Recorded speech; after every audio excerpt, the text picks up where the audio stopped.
माने माने माने माने माने माने माने माने माने रिकॉर्ड हो रहा है तो गैस जो मैं चैंपियंस ऑफ द वर्ल्ड में 3DX Chetan yes money in the bank brief case की अर्ली प्रेडिक्शंस। बस उसके पहले कल ट्विटर पे बहुत कुछ हुआ। परसों ट्विटर पर मेरे को सेथ रॉलिंस ने रिप्लाई किया। तो कल क्या हुआ ट्विटर पर मैं आज देख रहा था कि अंकित नाम का जो एक यूट्यूबर है fans network wrestling fans network, तो उसने ये लिखा था कि Bianca Belair's is over pushed और समथिंग लाइक दैट। तो उसके ऊपर MVP और Shelton Benjamin and I think X Pac भी ये लोग उसके ऊपर चढ़ गए। And the reason was not कि उन्होंने बियांका बेलेयर को ओवर पुश किया है, रीजन वॉज दैट कि बियांका बेलेयर इज ब्लैक और उनको लग रहा था ये रेसिज्म है। वाओ, मतलब ये एंगल से कैसे सोच लेते हैं अमेरिका वाले। और ये अमेरिका वालों की एक चीज़ मेरे को बढ़िया लगती है, no matter what happens in this world they think कि वो ही दुनिया में सबसे ज़्यादा इम्पोर्टेंट है, पूरी दुनिया उनसे चलती है। अगर वो ना हो तो भाई क्या ही होगा। उनके जितने भी इश्यूज़ है वो हमारे इश्यूज़ है। हाँ भैया, हमें ही तो रेसिज्म झेल रहा था पूरा, है ना। रेसिज्म की सारी कंडीशन जो तुम्हारे वहाँ पे हुई है वही हमारे यहाँ भी तो हुई है, हम भी तो बिल्कुल रिलेट कर पा रहे हैं। तो आई डोंट थिंक सो कि उनको अपनी प्रॉब्लम हमारे ऊपर थोपनी चाहिए, क्योंकि ऑलरेडी हमारी कंट्री बहुत प्रॉब्लम से गुजर चुकी है, अभी भी गुजर रही है। उसमें रेसिज्म जैसी चीज़ ऐड करने की इनको ज़रूरत नहीं है। और ये बड़ा स्टूपिडिटी है। मतलब रोमन रेंस और जॉन सीना को इतने साल से हम ओवर पुश कह रहे थे, अब मेरे को समझ में आया उनको अगर ओवर पुश्ड नहीं कहलवाना था अपने आप को, उनको बस एक चीज़ करनी थी, ब्लैक फैमिली में पैदा हो जाना था बस। फिर कोई कह ही नहीं पाता, फिर तो कोई ओपिनियन ही नहीं होता। यार ये बड़ा ही वियर्ड सिनेरियो है इनकी तरफ से। और ये अंग्रेज के टटोरे भाई, इनको जब धुलनी नहीं आती तो फिर इनसे हम क्या ही एक्सपेक्ट कर सकते हैं। खैर आगे से लग रहा है ओपिनियन देख के देना पड़ेगा कि भाई कौन सा कलर है। पागल हो गया, हमने तो आज तक नहीं दिया ऐसा है ना। तो हमारी ऑडियंस ऐसी है पागलपंती के चक्कर में पड़ने वाली। 1 मिनट, इसने ऐसा कहा है, उसका रंग देखूं जरा, चमड़ी का काला है, अब मारूंगा इसे। ये पागलपंती है। कलर पहली बात देख ही कौन रहा है भाई, तुम्हारी सोच होगी, हमारी नहीं है ऐसी। Anyways now let's back to the topic, जिसमें कि अर्ली प्रेडिक्शंस के लिए मैंने अर्ली नेम्स रखे हैं। सबसे पहले मैं वुमेन की बात कर लेता हूँ, बिकॉज वुमेन का मेरे को नहीं मिला। सही में बता रहा हूँ, वुमेन्स के लिए मेरे को नहीं समझ में आया कि मैं किसको एज विनर देख सकता हूँ। एंड टू बी ऑनेस्ट पिछले 2-3 साल में जो वुमेन की money in the bank winners रही हैं, मेरे को उनसे भी ऐसा कुछ खास फर्क पड़ा नहीं है। निकी ASH हो गई, देन अपनी लिव मॉर्गन हो गई। क्या हुआ उनके जीतने के बाद? चैंपियनशिप जीती तो भी क्या ही हो गया है। लिव मॉर्गन को देख लो, अभी रकेल के साथ पता नहीं, ऐसा लग रहा है कॉमेडी क्लब में जा रही है। निकी ASH को देख लो, अच्छा कैसे देखोगे, वो तो अभी दिखती भी नहीं है। तो वो बड़ा वियर्ड सिचुएशन है। तो मैंने तो कहा कि भैया मेरे से ना हो पाएगा, बियांका बेलेयर ऐड कर दो इसमें। नहीं सब तो जीत ही रही है, तो क्या पता मनी इन द बैंक का ब्रीफ केस भी जीत जाए। और मैंने तो तारीफ करी है, मुझे तो तुम रेसिस्ट भी नहीं बोल पाओगे। मैं तो भाई जिताया, उसे कुछ हरवाया तो नहीं है। अब सीधा पढ़ते हैं मेंस की तरफ, जिसमें कि बहुत ईजी था पिक करना। और मैंने थोड़ा अवॉइड किया ऐसे सुपरस्टार्स को पिक करना जो कि मल्टीपल टाइम विनर्स हो सकते थे, like Braun Strowman, may be Sheamus. तो इसीलिए कोई ऐसे सुपरस्टार्स ज़्यादा रखने की कोशिश करी जो कि पहली बार money in the bank briefcase जीतने वाले हैं। जिसमें लिस्ट में सबसे पहला नाम मैंने कोडी रोड्स का रखा है, बनता है ना। क्योंकि अभी मेरे को लगता है कि रोमन रेंस के साथ मैच मिलना उनका बहुत ही ज़्यादा मुश्किल है यार। जिस तरीके से ब्रॉक लेसनर ने उनको फोड़ दिया, आप कैसे रोमन रेंस के सामने जाओगे जब ब्रॉक लेसनर जैसा बीस्ट आपके बीच में खड़ा है। तो आई थिंक उसको अगर जल्दी से जल्दी कॉन्क्वर करके मनी इन द बैंक के मैच में वो ऐड होकर दोबारा से रोमन रेंस के साथ मैच ले सकते हैं, नॉट फ्रॉम बिहाइंड, बट हाँ कि यार ये लो और मैं समर स्लैम में मैच कैश इन कर रहा हूँ। अगर इस टाइप से करते देन आई थिंक हमारा समर स्लैम का भी मैच सेट है।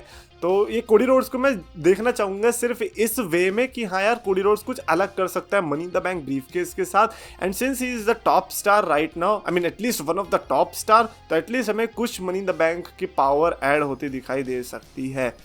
अगला सुपरस्टार जो मैंने रखा that is the phenomenal one, AJ styles. You know कि AJ स्टाइल्स मेरी फेवरेट की लिस्ट में टॉप पे है, AJ styles and Jeff Hardy. तो ऐसा लिस्ट में रखना बनता है। ब्रोकन एंकल हो रखी है अभी उनकी, रेसलमेनिया में प्रेजेंट नहीं थे। And it was sad to see कि पूरी रोड टू रेसलमेनिया के अंदर AJ स्टाइल्स वाज एब्सेंट।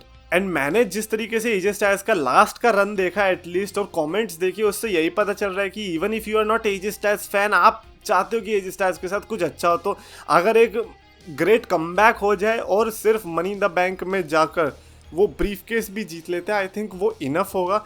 वो भी उस एजे स्टाइल्स को बुलाना जो कि शायद से WWE के फैंस ने अभी तक देखा भी नहीं है, बिकॉज आई स्टिल थिंक कि एजे स्टाइल्स का पीक भले ही वो 2017-16 वाला होगा, लेकिन अभी भी एक ऐसा एजे स्टाइल्स का वर्जन है जो कि शायद अभी हमें देखना बाकी है। मनी इन द बैंक से वो डेफिनेटली देखने को मिल सकता है, and god damn it AJ Styles versus Roman Reigns देखने को तो मिलेगा। ये कैसे भी करके हमें बस एजे वर्सेस रोमन चाहिए इस टाइटल रेन के दौरान, अदरवाइज जिंदगी का फायदा क्या है। अगला सुपरस्टार मैंने डोमिनिक मिस्टीरियो रखा है, एंड इसका रीजन मेरा बड़ा इंटरेस्टिंग है, because I want to see Dominik Mysterio AKA young talent, AKA prodigy son, और उसको हारते हुए भी देखना है, because if Roman Reigns is in this run there is no way कि कोई सुपरस्टार चैंपियनशिप जीतने वाला है मनी इन द बैंक से। लास्ट ईयर थ्योरी का हमने देखा था, थ्योरी ने चालाकी से यूएस टाइटल के लिए कैश इन कर दिया बिकॉज वो चालाक था, लेकिन यहाँ पर मेन वर्ल्ड चैंपियनशिप में क्या पता कोई दूसरा ऐसा बंदा ना आए जो कि यूएस टाइटल के लिए चुने और वो सीधा रोमन रेंस के आगे कूद जाए, लेकिन रोमन रेंस क्या करेगा, वो हरा ही देगा। तो अगर कोई वो सुपरस्टार मैं देखना चाहता हूँ हारते हुए, then that has to be Dominik Mysterio. No disrespect to Mysterio family, but Dominic just don't deserve it right now at least. Bro, am I jealous just because she has a girlfriend and I don't? No.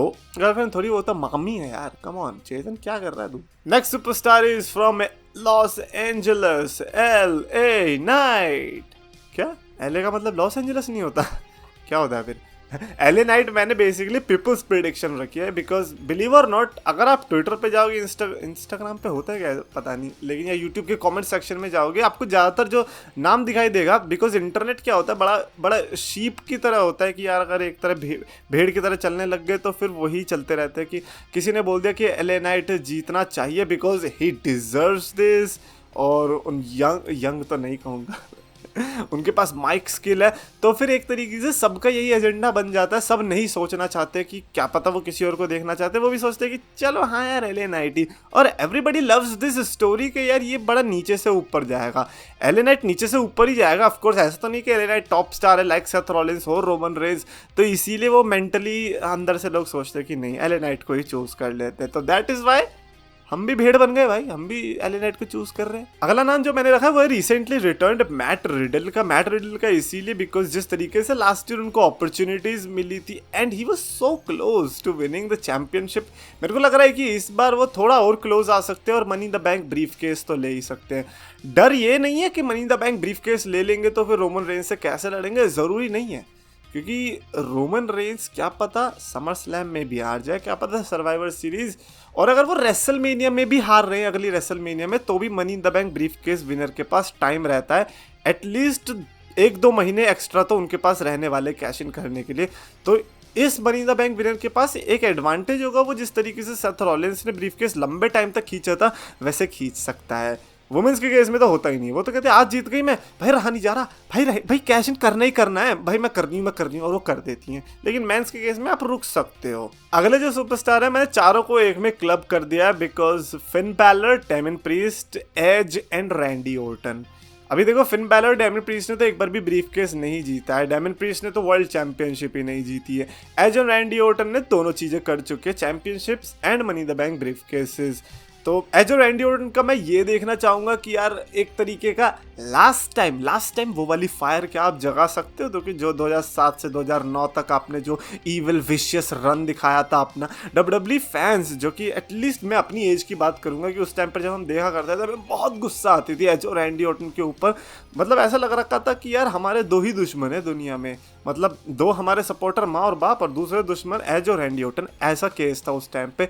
वो वाला अगर आज देखने को मिल जाए, I would love to see कि किस तरीके से वो ऑपरेट होता है। बड़ा मुश्किल होगा स्पेशली एज के लिए, because he is so beloved right now, but Hell in a Cell में जिस तरीके से उन्होंने हरकत करी है, मेरे को लगता है कि अगर वो पुराना एज वापस लाते हैं तो वही पोटेंशियल अभी भी उनके अंदर है, क्योंकि भाई शेर कितना ही बूढ़ा हो जाए शिकार करना थोड़ी भूलता है, वही वाली सीन इधर भी रहेगी। और फिन बैलर, डेमिन प्रीस्ट इसीलिए बिकॉज जजमेंट डे जिस तरीके से मेरे को क्या सभी को उस तरीके से लग रहा है कि हाँ ये फैक्शन है, क्योंकि रिसेंट के केस में हमने देखा बड़ी फैक्शन आई और गई, but Finn Balor, Damian Priest, Rhea Ripley, Dominik, इनमें कुछ अलग है। तो अगर इनमें अलग है एक बार ब्रीफ केस भी अगर मिल जाए तो मेरे को कोई इश्यू नहीं होगा।